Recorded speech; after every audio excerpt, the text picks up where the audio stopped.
Hello guys, स्वागत है आपका एक बार फिर से हमारे YouTube channel APS online classes में। आज हम बात करेंगे पास्ट कॉन्टिन्यूअस टेंस के बारे में। पास्ट कॉन्टिन्यूअस, क्योंकि कॉन्टिन्यूअस का मतलब होता है लगातार और पास्ट का मतलब हो गया पास्ट से, यानी कि गुजरे हुए समय से। तो भूतकाल में जो काम लगातार होता रहा था या जो काम लगातार हो रहा था, उस काम के बारे में हम बात करेंगे, उन वर्ड्स के बारे में हम बात करेंगे। तो चलिए सबसे पहले बात करते हैं इसके मीनिंग की कि कॉन्टिन्यूअस का मतलब क्या होता है। तो कॉन्टिन्यूअस का मतलब आपको बताया था कि कॉन्टिन्यूअस का मतलब होता है लगातार। कॉन्टिन्यूअस का मतलब क्या होता है? लगातार। यानी जब कोई काम लगातार चलता है, कॉन्टिन्यूअसली चलता है, प्रोग्रेसिव जब कोई वर्क होता है, काम लगातार जारी रहता है, तो वहाँ कॉन्टिन्यूअस टेंस होता है।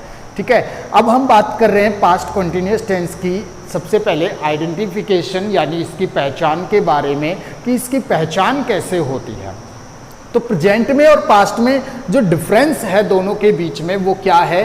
प्रेजेंट में और पास्ट में जो डिफरेंस था, प्रेजेंट है, हूँ, हो, है ऐसे शब्दों से यानी है वर्ड से दर्शाया जाता था, और पास्ट जो है था, थे, थी जैसे शब्दों से दर्शाया जाता है। तो आप थोड़ा सा अपने दिमाग को एक कंसंट्रेट कीजिए, और कंसंट्रेट करने के बाद थोड़ा सा सोच के देखिए आप कि हमने प्रेजेंट के कॉन्टिन्यूअस में पढ़ा था कि रहा है, रही है, रहे हैं, इस तरह का। तो फिर पास्ट में क्या बन जाएगा? रहा था, रही थी, रहे थे, हुआ था, हुई थी, हुए थे। यानी कि पास्ट कॉन्टिन्यूअस की पहचान क्या हो गई कि जब हिंदी वाक्य के अंत में रहा था, रही थी, रहे थे या हुआ था, हुई थी, हुए थे जैसे शब्द आएंगे तो उसमें पास्ट कॉन्टिन्यूअस टेंस होता है। ठीक है, तो अब हम एक बार इसके सेंटेंसेस के बारे में जान लेते हैं। तो चलिए बात करते हैं। सबसे पहले हमारे सेंटेंसेस, जो फर्स्ट सेंटेंस हमारा है वो है अफर्मेटिव सेंटेंस। जैसा कि मैंने आपको बताया था कि हर टेंस के अंदर एक ही सेंटेंस फर्स्ट में होगा, स्टार्टिंग में होगा, और वो कन्फर्मली कौन सा होगा? Affirmative sentence. ठीक है, यहाँ हमने इसका रूल लिखा हुआ है अफर्मेटिव सेंटेंस का। अफर्मेटिव सेंटेंस के रूल का मतलब हो गया कि सब्जेक्ट प्लस वॉज या व, सब्जेक्ट प्लस वॉज या व प्लस वर्ब की फर्स्ट फॉर्म के ING plus object plus etcetera. आपको इस बात का ध्यान रखना है कि प्रेजेंट कॉन्टिन्यूअस जो होता है, उस प्रेजेंट कॉन्टिन्यूअस में हेल्पिंग वर्ब आती है इज, एम, आर, जबकि पास्ट कॉन्टिन्यूअस में हेल्पिंग वर्ब आती है वॉज या व। यह आपको ध्यान रखना है, और मेन वर्ब की दोनों में ही फर्स्ट फॉर्म के आईएनजी लगाना है।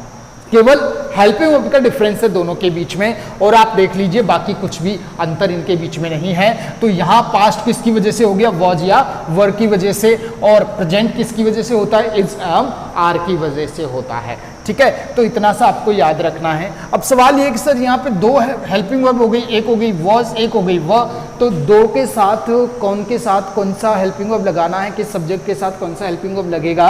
तो आपको ध्यान रखना है, जो सिंगुलर नंबर होता है, जो एक वचन होता है, उसके साथ वॉज लगता है, और जो बहुवचन होगा उसके साथ वोर लगेगा। तो इसमें आपको एक और छोटी सी बात ध्यान रखनी है कि अब तक हमने आई के साथ जितनी भी हेल्पिंग वर्ब लगाई है वो सारी प्लूरल थी, बहुवचन थी, लेकिन यहाँ जो वॉज है वो आई के साथ लगेगा। यहाँ आई के साथ क्या लगेगा? वॉज लगेगा, वर नहीं लगेगा। वर कब लगता है आई के साथ? जब आई अपनी इच्छा को प्रदर्शित करता है। जैसे मैं अगर कामना करूं, मैं अगर इच्छा करूं कि काश मैं एक पक्षी होता, काश मैं एक पक्षी होता, आई वर ए बर्ड, आई वर ए बर्ड, तो इस तरीके से लिखा जाता है। इच्छा जाहिर करने के लिए वर का यूज होगा, नहीं तो हेल्पिंग वर्ब कौन सी लगेगी? वॉज लगेगी आई के साथ। तो ध्यान रखना है आपको, क्या लगेगा? आई के साथ वॉज लगेगा। Singular number he, she, it और एक वचन संख्या के साथ वॉज, आई के साथ वॉज, और बाकी सबके साथ वर। हेल्पिंग वर्ब कंफर्म हो गया। ठीक है, तो चलिए अब इसके एग्जांपल्स देख लेते हैं। सबसे फर्स्ट में देखिए आप, वह मुझे बुला रहा था। रहा था, रही थी, तो हमारी पहचान हो गई, आइडेंटिफिकेशन। बुला रहा था क्या हो गई? वर्ब हो गई। कौन बुला रहा था? वह बुला रहा था। किसको? मुझे बुला रहा था। तो चलिए इसको इसके अंदर रखते हैं कि सब्जेक्ट सबसे पहले, तो वह बुला रहा था, इसलिए ही, वाजब में से ही के साथ में वॉज, बुलाने को फर्स्ट फॉर्म हो गई। कॉल फोर्थ फॉर्म लगाएंगे यानी आईएनजी जोड़ेंगे, कॉलिंग। अच्छा किसे बुला रहा था? मुझे, टू मी, मैं टू लगा दूंगा क्योंकि डायरेक्टली बात हो रही है, to me, he was calling to me या ही वॉज कॉलिंग मी। ठीक है, इसको यहाँ बंद करते हैं।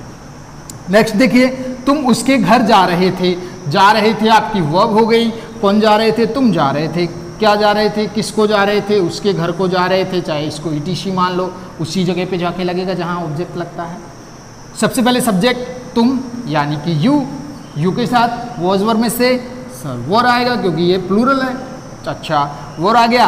अच्छा वर्ब की फर्स्ट फॉर्म, जाने की फर्स्ट फॉर्म गो, और गो के क्या लग जाएगा? आईएनजी। फिर क्या लगेगा हमारे पास में? ऑब्जेक्ट है क्या? हाँ है। क्या है? हमने उसके घर को माना है तो टू लगा देंगे। उसके घर, अब उसका किसका है? स्त्री का, पुरुष का तो कंफर्म नहीं है, तो हिज या हर, और घर को हाउस। ये लीजिए, ठीक है, you were going to his या हर हाउस। नेक्स्ट देखिए, मैं अपना काम कर रहा था। कर रहा था वर्ब हो गया। कौन कर रहा था? मैं। क्या कर रहा था? अपना काम। तो सबसे पहले सब्जेक्ट रखिए। आप देखिए यहाँ पे सब्जेक्ट क्या है? सब्जेक्ट मांगा है तो सब्जेक्ट क्या है यहाँ पे? मैं यानी कि आई। अच्छा वॉज वर्ब में से आई के साथ, वॉज वर्ब में से आई के साथ बताइए। तो सर वॉज वर्ब में से आई के साथ क्या लगेगा? वॉज वर्ब में से आई के साथ क्या लगेगा? वॉज। ठीक है, तो मैंने यहाँ वॉज लगाया। अच्छा करने को हम कहते हैं डू के आईएनजी लगा देंगे। आप चाहो तो इसको इसके साथ जोड़ सकते हो, लेकिन क्योंकि ये यहाँ रिलेटिव है इसलिए नाउन को रखना जरूरी है। अच्छा आई वॉज डूइंग। अच्छा क्या कर रहा था भाई? अपना काम। काम किसका था? मैं अपना काम कर रहा था, तो काम भी तो मेरा ही था। तो आई का रिलेशन किससे जुड़ता है? पोजीशन किससे होता है? माय से। और काम को क्या कहेंगे? वर्क। और यहाँ full stop, I was doing my work. ठीक है, तो इस तरीके से आपका अफर्मेटिव सेंटेंस हो गया। चलिए बात करते हैं नेगेटिव। तो अब बात कर रहे हैं हम नेगेटिव सेंटेंस के बारे में। अभी हमने अफर्मेटिव के बारे में बात किया, और बात जब नेगेटिव की आती है तो नेगेटिव आते ही दिमाग में नहीं नहीं नहीं नहीं जैसे शब्द इस्तेमाल होते हुए दिखाई देते हैं, सुनाई देते हैं। यानी कि जब किसी काम में नकारात्मक भाव हो, किसी काम को करने का मन नहीं हो, तो वो काम कौन सा होता है? नेगेटिव। वो काम कौन सा होता है? नेगेटिव होता है। तो नेगेटिव में सबसे इंपॉर्टेंस किस चीज़ की होती है? सबसे ज़्यादा इंपॉर्टेंस होती है इस वर्ड की। एक छोटा सा वर्ड क्या है? ये नॉट है। यानी इस शब्द की सबसे ज़्यादा इंपॉर्टेंस होती है किसके अंदर? नेगेटिव सेंटेंस के अंदर। तो चलिए बात करते हैं नेगेटिव सेंटेंस के बारे में। आपने अफर्मेटिव सेंटेंस का रूल पढ़ा था। अब नेगेटिव सेंटेंस के रूल में केवल वॉज वर्ब के बाद में आपको एक वर्ड लगा देना है नॉट। बाकी सब कुछ आपको सेम है जैसा अफर्मेटिव में होता है। क्लियर है बात? कॉन्सेप्ट समझाने की जरूरत नहीं है। हेल्पिंग वर्ब कब कहाँ किसके साथ आएगा आपको समझ में आ गया है, क्योंकि आपने एक बार में इसको पढ़ लिया है। चलिए अब बात करते हैं इसके सेंटेंसेस के बारे में। इसके एग्जांपल्स देखते हैं। तुम अपना काम नहीं कर रहे थे। कर रहे थे हो गई वर्ब। कौन नहीं कर रहा था? तुम। क्या नहीं कर रहे थे? अपना काम। ध्यान दीजिए मेरी बात पे। सबसे पहले सब्जेक्ट तुम, तो तुमको तो हमने लिख दिया यू। अब आप बताइए यू के साथ वॉज वर्ब में से क्या लगाऊं मैं? वॉज वर्ब में से क्या लगाऊं? तो यू के साथ तो क्या लगेगा? वर्ब के बाद क्या लगेगा भाई? नॉट लगेगा सर। क्या लगेगा? नॉट लगेगा। क्यों लगेगा? क्योंकि सर इसके अंदर नहीं है, नकारात्मक भाव है, नेगेटिव थिंकिंग है, नेगेटिव वर्क है, काम नहीं हो रहा है। ठीक है, नॉट। अच्छा वर्ब की फर्स्ट फॉर्म करने को अभी हमने लिखा था डू के क्या लग जाएगा? आईएनजी। अच्छा हो गया। ऑब्जेक्ट सर अपना काम। अब आप बताइए थोड़ी देर सोच के कि तुम अपना काम नहीं कर रहे हो, तो ये काम किसका है? तुम अपना काम नहीं कर रहे हो। तुम अपना काम नहीं कर रहे हो, ये काम किसका है? तुमका है या अपना है? किसका है? तुमका है, तुम्हारा है। तुम अपना काम नहीं कर रहे हो। मैं तुमसे कह रहा हूं कि तुम अपना काम नहीं कर रहे हो, तो काम तो हमारा है, यानी कि तुम का है। तो तुम का काम किससे? यव से। तुम का काम किससे? यव से। तुम का कनेक्शन किससे होता है? रिलेशन किससे होता है? यव से। काम को अभी क्या कहा था हमने? वर्क। ठीक है, बाकी कुछ है ही नहीं। You were not doing your work. You were not doing your work. ठीक है, नेक्स्ट देखिए। राकेश मेरे लिए खाना नहीं बना रहा था। बना रहा था क्या हो गई आपकी? वर्ब। कौन नहीं बना रहा था? राकेश। क्या नहीं बना रहा था? खाना। किसको नहीं बना रहा था? मुझे। मुझे इसमें है ही नहीं तो मैं इसको ईटीसी मान लेता हूँ। चाहो तो इसको सेकंड ऑब्जेक्ट मान लो। डबल ऑब्जेक्ट पढ़ा है ना आपने, सजीव और निर्जीव वाला। चलिए सबसे पहले कह रहा है कि सब्जेक्ट रखिए। सब्जेक्ट कौन है हमारे पास में? राकेश। तो सबसे पहले राकेश को रखेंगे यहाँ वॉज वर्ब में से, नाम के साथ, नेम के साथ, नाउन के साथ, सिंगुलर नंबर के साथ। वॉज वर्ब में से क्या आएगा? वॉज। फिर क्या लगेगा? नॉट। बनाने को मेक, ई हटा के मैंने क्या लगा दिया? ING। क्या बन गया? मेकिंग। अच्छा, क्या नहीं बना रहे हो? खाना। खाने को क्या कहेंगे? फूड। अच्छा, के लिए या सजीव को लिखते समय, सजीव को लिखते समय उससे पहले 2 या 4, तो यहाँ के लिए है इसलिए मैं 4 लगा देता हूँ, और मेरे लिए यानी मी। ये देखो, Rakesh was not making food for me. Correct है। नेक्स्ट देखिए, हम पापा के साथ नहीं आ रहे थे। आ रहे थे हो गई वर्ब। कौन नहीं आ रहे थे? हम। क्या नहीं आ रहे? किसको नहीं आ रहे? तो कुछ नहीं है। फिर ये क्या है? ETC। सबसे पहले सब्जेक्ट रखिए। आपका सब्जेक्ट क्या है? हम। हमको क्या कहेंगे? वी। वॉज वर्ब में से वी प्लूरल है सिंगुलर है? प्लूरल है। प्लूरल है तो वॉज वर्ब में से व। फिर नॉट। अच्छा, अब आ रहे को कमिंग हो गया। अच्छा, फिर और कुछ है ही नहीं सर इसमें, पापा के साथ है तो के साथ पहले प्रपोजिशन बनेगा विद। पापा को क्या कहेंगे? फादर, या पापा को पा कह लो, या पापा को पापा कह लो। ठीक है। We were not coming with पापा, फादर, जो भी आप चाहो, डैड, जो भी आप लिखना चाहो। ठीक है, तो हम पापा के साथ नहीं आ रहे थे। क्लियर है। अब बात करते हैं आपके नेक्स्ट सेंटेंस की, यानी कि इंटेरोगेटिव। तो चलिए इंटेरोगेटिव देखते हैं।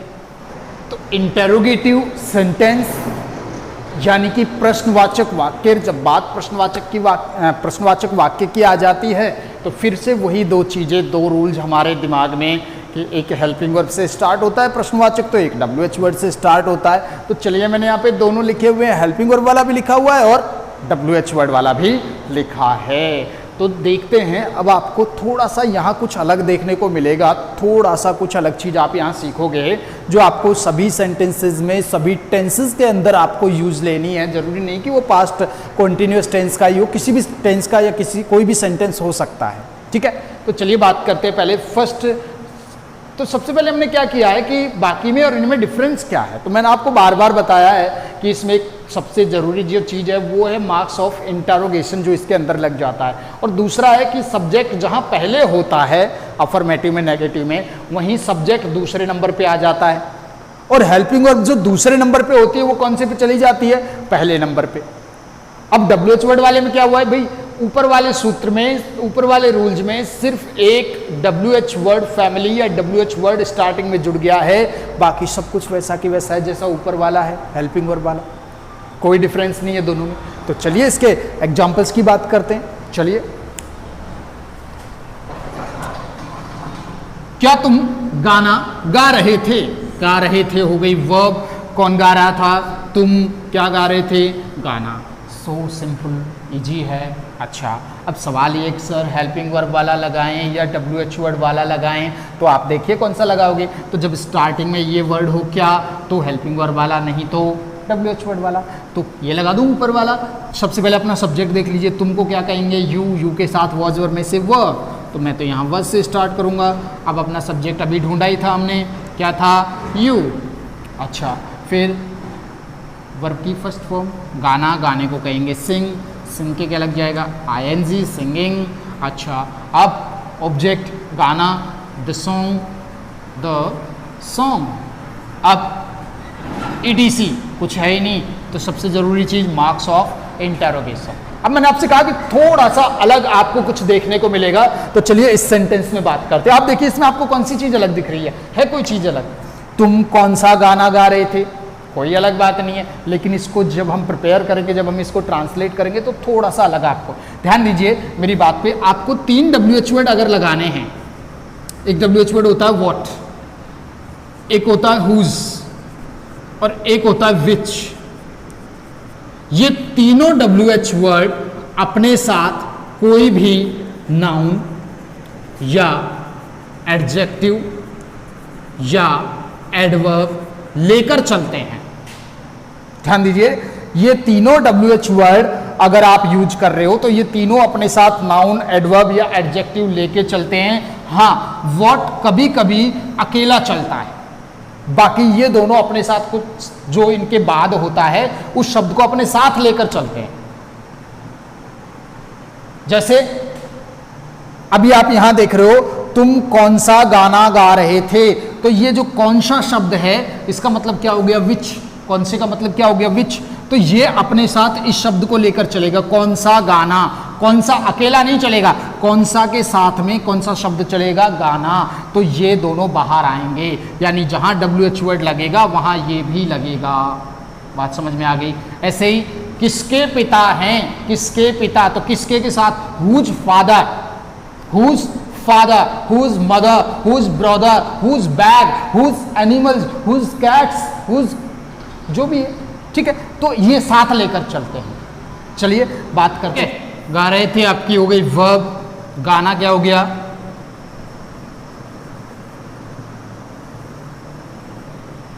गा रहे थे आपकी हो गई वर्ब, ठीक है। कौन सा गाना, ये दोनों बाहर आ जाएंगे। ये आपका कौन गा रहा था, तुम गा रहे थे, ये हो गया आपका सब्जेक्ट। सबसे पहले WH वर्ड कौन सा, कौन से को क्या कहेंगे, विच।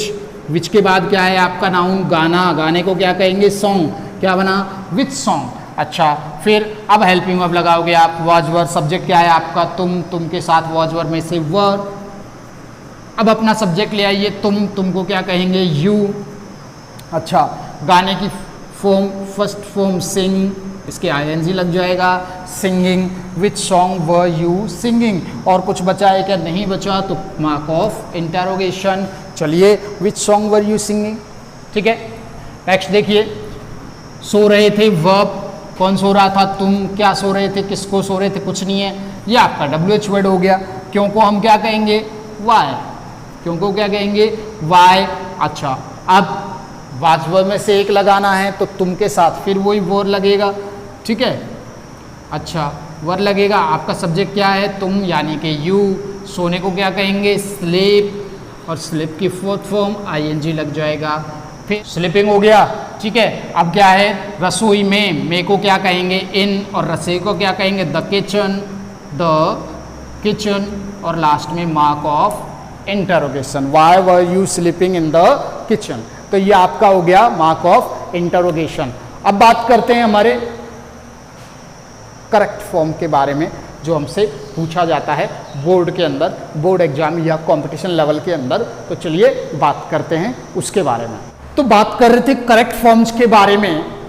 करेक्ट फॉर्म के बारे में बात कर रहे थे। तो करेक्ट फॉर्म में आपको सिर्फ और सिर्फ 2 नियम याद रखने हैं पास्ट कंटिन्यूअस टेंस में, ज़्यादा बड़े नहीं है। सिर्फ और सिर्फ 2 रूल्स आपको याद रखने हैं, दिमाग में बिठा लीजिएगा मेरी कही हुई बातों को। तो चलिए जानते हैं वो 2 रूल्स कौन से हैं। नंबर फर्स्ट अगर मैं बात करूं, जब एक कार्य चल रहा हो, एक कार्य तो क्या कर रहा हो, चल रहा हो, यानी कि कंटिन्यू, लगातार जारी रहे, तथा दूसरा कार्य शुरू होकर, दूसरा काम शुरू होकर कैसा हो गया हो, समाप्त हो जाए, तो उसमें आपको पास्ट कंटिन्यूअस टेंस का यूज करना है। कौन से वाले में, समाप्त होने वाले में नहीं, बल्कि जो चल रहा है, जो समाप्त होगा उसमें तो आपको वर्ब की सेकंड फॉर्म लगानी है, और जो काम कंटिन्यूअस होता है, जारी होता है, उसमें आपको वॉज वर्ब प्लस वर्ब की फोर्थ फॉर्म लगानी है। अब कैसे पता चलेगा, तो ऐसे वाक्य आपको जनरली किससे जुड़े हुए मिलेंगे, वैन से।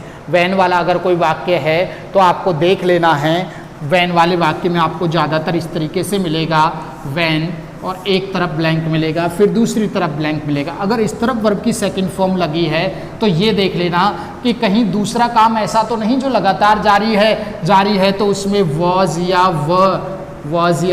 व प्लस वर्ब की फोर्थ फॉर्म यानी फर्स्ट फॉर्म के ING लग जाएगा। अगर नहीं है तो उधर भी सेकंड फॉर्म ही लगेगी, ध्यान रखना।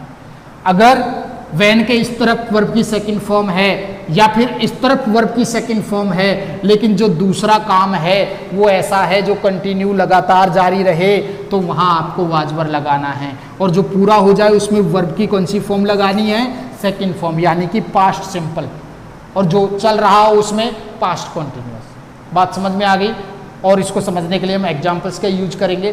फिलहाल बात करते हैं सेकंड वाले नियम की।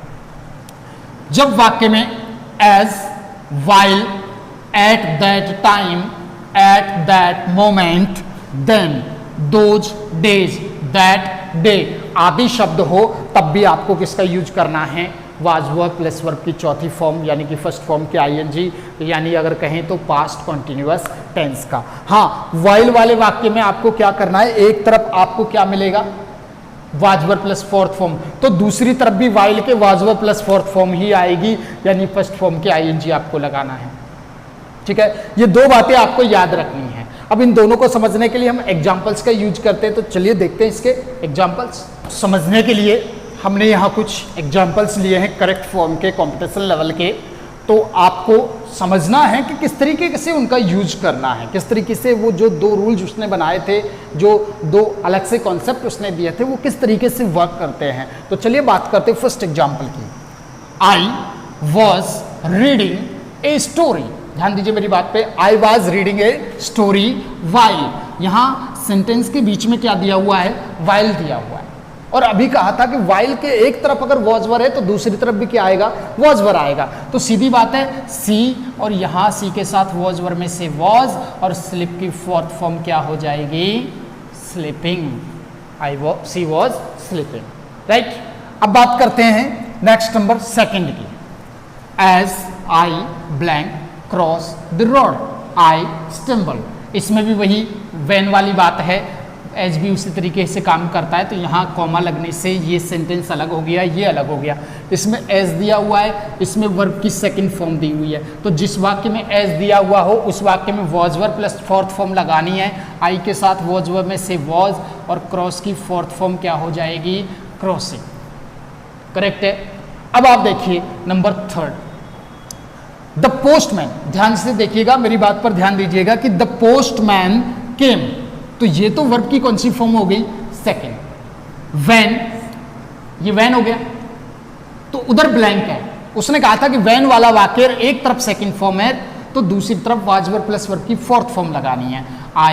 आई के साथ वॉज वर्ब में से वॉज, और राइट की फोर्थ फॉर्म क्या हो जाएगी, राइटिंग, करेक्ट है। अब सेम ऐसा देखिए नीचे सेकंड वाला नंबर 4 देखिए, same I blank watch a movie when, उधर भी मैंने ब्लैंक छोड़ा है, इधर भी मैंने ब्लैंक छोड़ा है।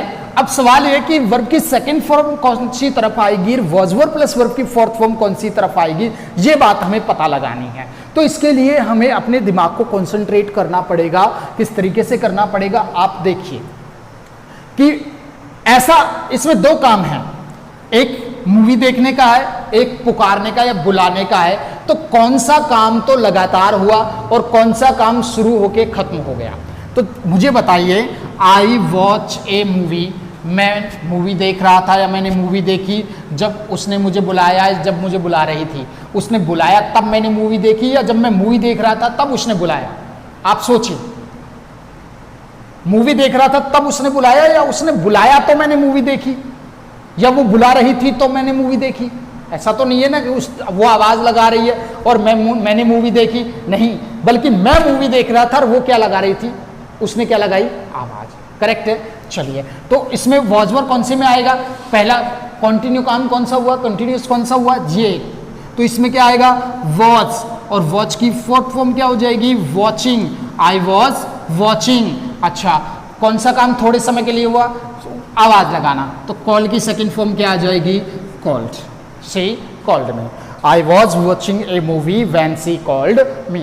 क्लियर है, बात समझ में आ गई, ठीक है। नेक्स्ट देखिए, those days as while at that time at that moment then, ये शब्द हो तो सिंपली वाज वर्ब का यूज करना है। वी के साथ व, और वर्क की फोर्थ फॉर्म क्या हो जाएगी, वर्किंग, यानी कि इसमें वर्किंग आ जाएगा। क्लियर हुई बात। तो इस तरीके से आपको पास्ट का कॉन्टिन्यूअस टेंस कंप्लीट करना है, ठीक है। और इसी तरीके से हमसे बोर्ड एग्जाम में और कंपटीशन लेवल में पूछा जाता है। कंपटीशन लेवल के अंदर हमें अलग अलग तरीके से, जैसे बैंकिंग हो गया, रेलवे हो गया, या फिर कोई और डिपार्टमेंट हो गया, तो उसमें हमें अलग अलग ऑप्शन दे दिए जाते हैं, उनमें से सही वाला ऑप्शन चुन के रखना होता है। जबकि बोर्ड एग्जाम में हमसे ब्लैंक भरवाता है सिर्फ एक फर्स्ट फॉर्म दे के ब्रैकेट के अंदर, ये अंतर होता है थोड़ा सा। तो आपको ध्यान रखना है अपने दोनों नियम्स के बारे में।